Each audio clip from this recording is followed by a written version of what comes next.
इंसानी तारीख में बहुत सी जंगें हुई हैं, बहुत सी फतहें हुई हैं, लेकिन एक फतह ऐसी भी है जहां तलवार से ज़्यादा दिल जीते गए। एक ऐसा लम्हा जहां ताकत होने के बावजूद बदला नहीं लिया गया बल्कि माफ़ी दी गई। आज हम सुनेंगे प्रॉफेट मोहम्मद सल्लल्लाहु अलैहि वसल्लम की ज़िंदगी का वो अजीम वाक़या जो दुनिया को सिखाता है कि असल जीत क्या होती है। ये है फतह मक्का। मक्का जहाँ काबा मौजूद था लेकिन लोग बुत परस्ती में डूब चुके थे। जब प्रॉफेट मोहम्मद सल्लल्लाहु अलैहि वसल्लम ने तौहीद का पैगाम दिया तो कुरैश के सरदारों को अपनी ताकत खतरे में महसूस हुई। उन्होंने कहा, अगर हम एक अल्लाह को मान लेंगे तो हमारे मजहबी और तिजारती फ़ायदे ख़त्म हो जाएंगे।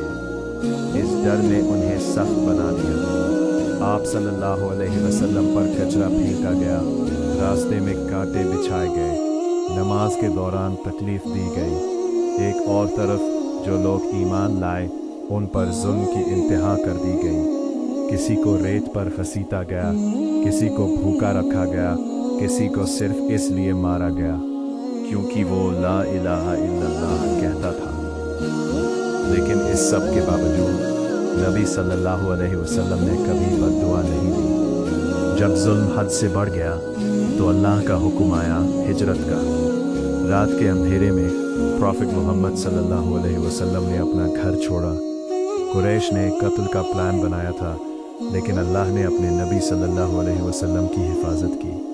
आप सल्लल्लाहु अलैहि वसल्लम के साथ अबू बकर के साथ निकले, घारे थौर में पनाह ली जहां दुश्मन बिल्कुल करीब आ गए थे। लेकिन अल्लाह की मदद आई और नबी सल्लल्लाहु अलैहि वसल्लम महफूज रहे। यह हिजरत सिर्फ एक सफ़र नहीं था, यह इस्लाम की नई शुरुआत थी। मदीना पहुंचकर मुस्लिम कम्युनिटी मजबूत होने लगी। यहाँ भाईचारा था, इंसाफ था और एक नया निज़ाम था। लेकिन मक्का के लोगों का जुल्म ख़त्म नहीं हुआ। बद्र, उहुद और खंदक जैसी जंगाएं हुई। हर मोड़ पर सब्र और यकीन की मिसाल दी गई। एक दिन नबी सल्लल्लाहु अलैहि वसल्लम ने ख्वाब देखा कि आप सल्लल्लाहु अलैहि वसल्लम काबा का तवाफ कर रहे हैं। आप सल्लल्लाहु अलैहि वसल्लम 1400 सहाबा के साथ मक्का की तरफ निकले, लेकिन कुरैश ने रास्ता रोक लिया। बातें हुई और एक मुआहिदा तय हुआ। इस मुआहिदे की शर्तें ज़ाहिरी तौर पर मुसलमानों के लिए सख्त थीं, लेकिन प्रॉफेट मोहम्मद सल्लल्लाहु अलैहि वसल्लम ने इसे कबूल किया क्योंकि आप सल्लल्लाहु अलैहि वसल्लम दूर की सोच रखते थे। ये फैसला आखिरकार इस्लाम के लिए फतह का सबब बना। कुछ अरसा गुजरा और कुरैश के दोस्तों ने मुआहिदा तोड़ दिया। ये एक सीधा चैलेंज था। अब वक्त आ गया था कि सच और बातिल का फैसला हो। 10,000 सहाबा का लश्कर तैयार हुआ। ये ताकत देखकर कोई भी डर सकता था, लेकिन ये लश्कर बदले के लिए नहीं था। प्रॉफेट मोहम्मद सल्लल्लाहु अलैहि वसल्लम ने हुक्म दिया, किसी पर हमला नहीं करना और अगर मुमकिन हो तो खून ना बहाना। जब अबू सुफियान ने मुस्लिम लश्कर देखा तो उन्हें समझ आ गया कि अब मुकाबला मुमकिन नहीं। वो नबी सल्लल्लाहु अलैहि वसल्लम के पास आए। अब्बास इब्न अब्दुल मुत्तलिब ने उनकी मदद की। अबू सुफियान ने इस्लाम कबूल कर लिया। नबी सल्लल्लाहु अलैहि वसल्लम ने उन्हें इज्जत दी और उनका घर अमान का मरकज़ बना दिया। वो लम्हा आ गया जिसका इंतज़ार था। प्रॉफेट मोहम्मद सल्लल्लाहु अलैहि वसल्लम मक्का में दाखिल हुए, लेकिन आप सल्लल्लाहु अलैहि वसल्लम का सर झुका हुआ था। ना कोई गुरूर, ना कोई बदले की आग, सिर्फ अल्लाह का शुक्र। कुरैश के लोग कांप रहे थे, उन्हें अपने जुल्म याद आ रहे थे।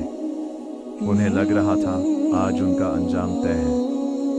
नबी सल्लल्लाहु अलैहि वसल्लम ने पूछा, तुम क्या समझते हो, मैं तुम्हारे साथ क्या करूँगा? आप रहमत करने वाले हैं। फिर वो अल्फाज आए जो इंसानियत के लिए रोशनी बन गए। बाय गिरा, तुम सब आज़ाद हो, आज तुम पर कोई इल्ज़ाम नहीं। तुहा पर साइलेंस, इमोशनल पॉज। ये था असली फतह।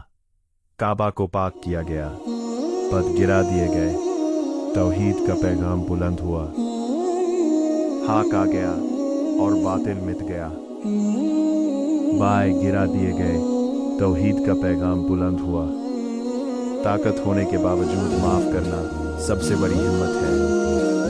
सब्र का अंजाम हमेशा जीत होता है और रहमत सबसे बड़ी कुव्वत है। बाएं गिरा दिए गए। जिस नबी आलम मोहम्मद ने माफ कर दिया, क्या हम अपने अपनों को माफ नहीं कर सकते? ये कहानी सिर्फ तारीख नहीं, ये जिंदगी जीने का तरीका है। बाएं गिरा दिए गए। सब्सक्राइब करें और इस पैगाम को शेयर करें ताकि दुनिया में मोहब्बत फैल सके।